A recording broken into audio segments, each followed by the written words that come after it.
Hey everybody, Dave Williamson, the Toy Car Collector. Let me tell you, it has been a rough summer. Look at me. I haven't shaved in days. I'm tired. Uh, I'm super suntanned. I've been outside for 3 days, finally finishing the house painting. Well, it's not finished. There's still some small projects. I'm okay with finished when you get done with all the 10-hour day projects and you just have some couple hour projects still to do. So the summer's been tough. June, we were really looking forward to summer. We got an early summer. It was beautiful. We did a lot of camping. Then July, it just got hot. Hot. You couldn't do anything outside. Oh my gosh. We just suffered because this summer was like the hottest ever. And then July came along and my sister-in-law dropped up off a trailer with a rotten floor that I had to fix. Oh my God. And it was hot in August. And then towards the end of August, I started the house painting. And oh man, it's taken a lot of effort. Now, on top of that, I have bought collections, but I haven't sold hardly anything from them because I just didn't have time. I only had time to buy things, and that takes a lot of time, a lot of phone calls, a lot of conversations, and a lot of research. But I've got a lot of stuff, and I'm going to get to selling it here pretty soon. Just wanted to tell you a little bit about what's going on with me. And now, here's today's video. I'm going to go get myself cleaned up, and then I'm going to do a video on collector pins. That's right, collector pins from the early Redline days. And let me show you how many I have. And it's amazing how many I have. I have thousands of them, and they're just everywhere. They're really cool, but you only need like one set, right? All right, am I looking at the camera right? The camera's over there. I keep looking here. But the camera's over there. It's actually up there. Look at that. Here's my face. There's the camera. It's so hard to do it right. Anyway, let's get started with the video.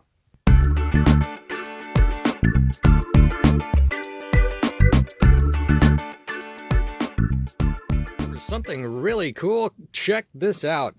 This is a 3-drawer, I don't know, cabinet. What would you call it? It's a drawer unit. It's got 3, and they're only about this wide.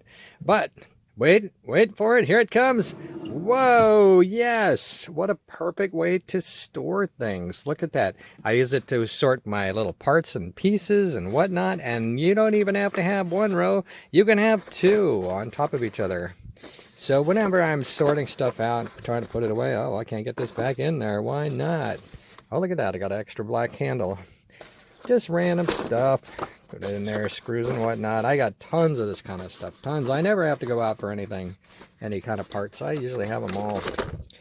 All right, and over here, sorting buttons. This particular sort was sorting ones that are going to go into my cheap eBay lots. I generally sell like 12 buttons for 36 bucks or 20 buttons for, what would 20 bucks? I don't know what that would be. I'd sell some on eBay. They're like average condition. Oh no, wait a minute. What? These are USA buttons. That's what those are. That's my USA buttons. Down here is more of my discount buttons, $2 to $3 a piece that I put on eBay. Over here, oh, what is this? Now that fell over here. All right, put it back. Over here I have my plastic button collection and more Ferraris. Oh dear. I think that's all I had in the plastic button collection before I just got my recent batch of plastic buttons, which I need to put in here with all this junk. Oh, there's some other parts and pieces in here and train stuff and screws. Oh my gosh. So that's one way of storing buttons. Let me show you another. Here is an American Heirloom Collection of United States Stamps book.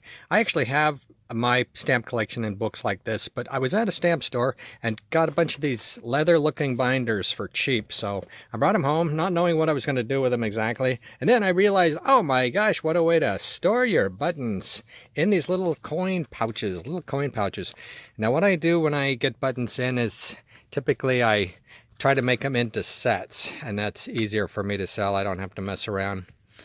And you know what?